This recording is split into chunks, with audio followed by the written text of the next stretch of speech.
आज आम बनैबा 100% अटारे ब्रेड जो कि प्रथमे आम हाफ कप उषुम पानी नहीं जावा से आम 2 चम्मच ऐड कर नबा चीनी एबे आम से देदेबा 2 चम्मच ईस्ट एक्टिव ईस्ट को ऐड कला परे 10 रु 15 मिनिट पई ताकू रखी नबा घोड़े की जमती कि 10-15 मिनिट पर ईस्ट एक्टिव हो एबे आम गोटे बाउल नहीं जावा से ऐड कर नबा 2 हाफ कप आम ऐड कर नबा अट्टा से आम स्वाद अनुसार लुण देदेबा ये 2 चम्मच ऐड कर नबा अमूल अमूल देला परे एबे आम से एक्टिव है रखि ईस्ट को से आम ऐड कर नबा ताको बढ़िया से गोलाई नबा। तो एबे आम अल्प अल्प पानी देकी प्राय गोटे कप वाली पानी एथिरे यूज होची तो एमती अल्प अल्प पानी देकी जमती अटा चकटती सेमती बढ़िया से चकटी नबा। तो एबे अधा अटा चकटा हबा परे आमे सेतिरे गोटे चम्मच ऐड कर नबा खाइबा तेल आपण माने चाहिले बटर माध्यम यूज करि पारंती। तो बटर देला परे आमे अल्प पानी देकी पुणी बढ़िया से चकटी नबा। तो अधिका टाइट अटा रखिबेनी बस नरम अटा ही चकटी। तो अटा को बढ़िया से चकटी नबा प्राय 10 रु 15 मिनिट पर्यंत ताको बढ़िया से चकटिया को पड़िबो।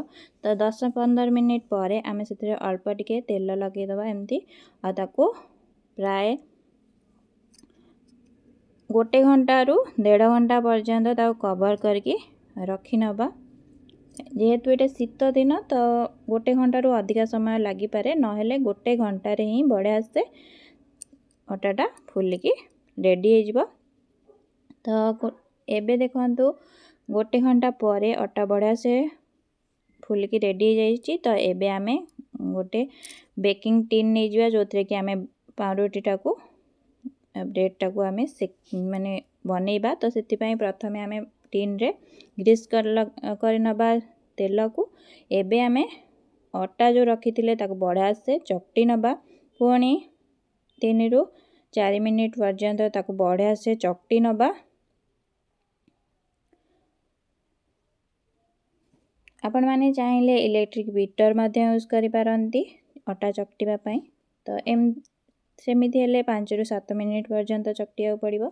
तो एबे हमर अटा बढ़िया से चकटी हे गला। तो एबे हमें ताको बेलना पेडी को हमें काढ़ी नबा नले अपन चाहिले गोटे सरफेस जोटा कि भल भाबे ताको हमें बेली पारिबा सेमतिया जगह को काढ़ी की ताको बढ़िया से एमती बेली नबा जेमती रुटी बेलंती अतिका पतला बेलीबेनी। तो अल्प टिके बेली सारिया परे ताको एमती गोटे साइड रु एमती राउंड शेप रे बने बने के आसीबा आ बढ़िया से ताको चापी चापी बनौथिबे नहेले एयर गैप रही गले ब्रेड रे भल बनी बनी। तो सेति पई एमती बढ़िया से टेस्ट करके ताको बनौथिबे। देखंतु हमर ब्रेड रो डो बनी की रेडी हे गला और तार दुई साइड को आउ दे मझिरे ताको भल भाबरे एमती